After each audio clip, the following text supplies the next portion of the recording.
Kalau mau jujur, saya selalu berulang kali bahwa ilmu kedokteran yang kita punyai itu tidak ada sekuku hitamnya dari rahasia kesehatan yang Allah miliki. Jadi kalau ada seorang dokter dengan sombong, saya bisa menyembuhkan, saya bisa mengatakan itu bullshit. Ya. Lebih banyak campur tangan Allah di situ. Apalagi di negara kita. Kalau misalnya saya selalu mengambil contoh bahwa untuk diagnostik kanker anak itu kita belum ada 25% dari standar diagnostik yang ditentukan oleh WHO. Itu WHO loh, belum negara maju loh. Ya.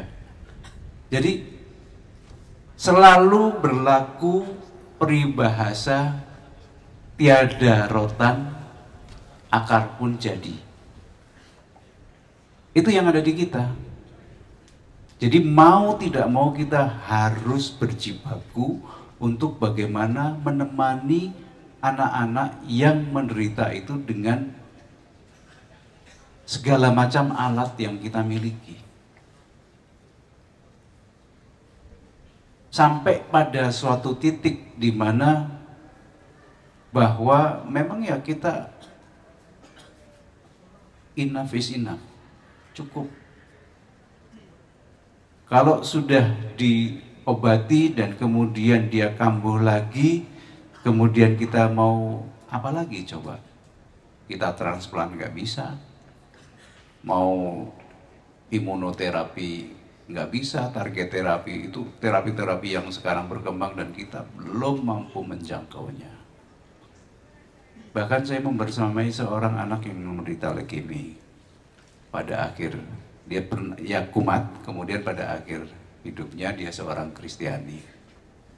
Pada akhir hidupnya dia sudah tahu bahwa dia akan berakhir. Dia bilang kepada ibunya, "Ibu, tolong aku siapkan baju putih, kemudian dress putih, kemudian sepatu putih dan lain sebagainya. Besok ini akan kupakai untuk sowan kepada Tuhan." Itu terjadi. Bahwa dia mempunyai kesadaran bahwa suatu saat aku pasti akan kembali ke sana. Jadi apalagi dunia kanker ya, dunia infeksi aja kita masih banyak, sampai sekarang kan belum pernah ketemu yang namanya vaksin untuk malaria. Padahal kita suragannya malaria, sementara vaksin untuk dengue atau DHF itu sudah ketemu. Malaria belum ketemu sampai sekarang. Nah, itu buktinya bahwa, dan di situ saya merasakan bahwa mereka itu adalah guru-guru saya. Siang tadi sebelum saya nguji dan sebelum saya berangkat ke sini, saya sudah upload di Instagram saya bahwa ada seorang gadis yang dia sudah membuat keputusan besar dalam hidupnya. Anak itu penderita kanker tulang yang ada di kaki, di ujung kaki, di ankle sini. Kondisi yang lainnya bagus, tidak ada penyebaran ke paru-paru, labnya masih bagus, maka opsinya adalah amputasi. Dia sebenarnya sudah tahu. "Dok, kamu tahu nggak sakitmu apa?" "Tahu dok." "Apa?" "Kanker tulang." "Kamu tahu bagaimana menyembuhkan kanker tulang?" "Tahu dok." "Apa?" "Kemo." "Tapi saya nggak mau dioperasi." "Loh, kok kamu tahu kalau itu salah satu operasi? Salah satu modalitas pengobatan adalah operasi." "Iya, dan juga amputasi." "Lah, kamu tahu amputasi?" Maka saya jelaskan bahwa kamu akan menyelamatkan kakimu atau menyelamatkan nyawamu? Dia nangis. Kemudian saya panggilkan seorang relawan, seorang survivor, seorang yang sembuh dari kanker tulang juga, untuk datang ke situ untuk memberi semangat ke dia. Oke? Kamu boleh pulang, kamu minta sama Allah istikharah untuk ditunjukkan bahwa yang akan kamu putuskan itu baik untuk kamu. Siang tadi dia datang ke saya, kemudian saya tanya, senyum-senyum, sudah istikharah? Belum. Labi tapi saya sudah punya keputusan. Apa keputusannya? Saya mau diamputasi. Di situ saya tertegun. Syukurlah.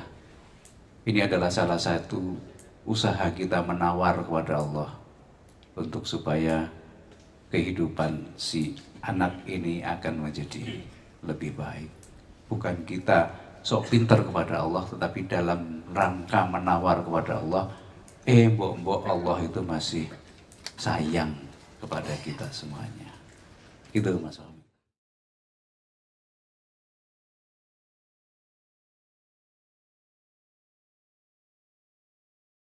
Oke, saya mencoba untuk menjawab walaupun itu bukan expert saya, lebih ke arah teman-teman yang mendalami ini di bidang tumbuh kembang pediatri sosial ya. Saya coba mencuri-curi dari ilmu mereka yang pernah saya dapatkan sebagai general pediatrician. Jadi perkembangan seseorang itu, seorang bayi, seorang anak itu dimulai dari dalam masa kandungan. Beberapa penelitian memang sudah menunjukkan, bukan beberapa, banyak penelitian yang menunjukkan apakah itu lingkungan di mana dia diperdengarkan oleh Quran, diperdengarkan oleh musik, diperdengarkan oleh keramaian berantemnya tetangga, itu akan sangat mempengaruhi. Kalau kita lihat ada 3 parameter pokok yang bisa kita ukur dari perkembangan seorang individu, yaitu satu masalah perkembangan fisik atau pertumbuhan fisik, kemudian yang kedua masalah kognitif, yang ketiga masalah sosial. Maka semakin kompleks, terutama masalah kognitif dan masalah sosial, semakin kompleks kehidupan sosial yang kita hadapi, itu akan semakin memberikan tantangan yang hebat. Artinya, kalau kita bisa lulus dan bisa lolos dari challenge itu, maka dia akan menjadi insan yang baik. Pertanyaannya tadi, atmosfer yang mana yang harus kita cari?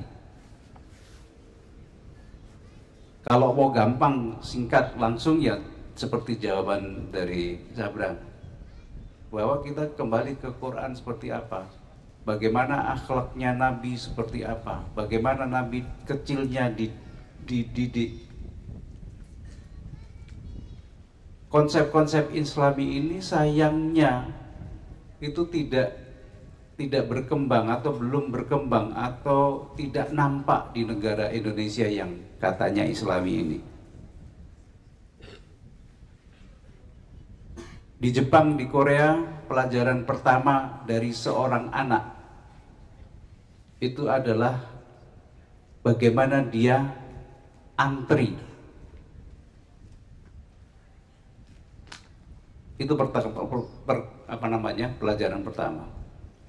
Jadi mulai dari taman kanak-kanak, bagaimana dia antri untuk masuk kelas, dia antri untuk bisa jalan, bahkan mulai dari kecil sampai SD. Saya lihat di sebuah airport di Haneda di Jepang, itu anak SD dididik, diajak pergi, dan di situ diberi pelajaran bagaimana dia tertib kepada antrian ketika dia mau check-in.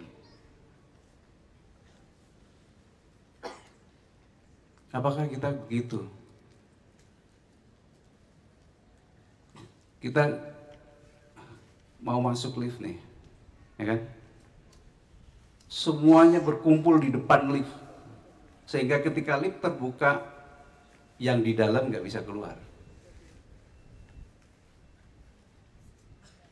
Bagaimana budaya antri ini akan mendidik society kita untuk bisa menjadi society yang lebih bagus. Itu dari satu hal, antri. Kemudian yang lain apa? Jujur. Apakah kita dididik untuk jujur?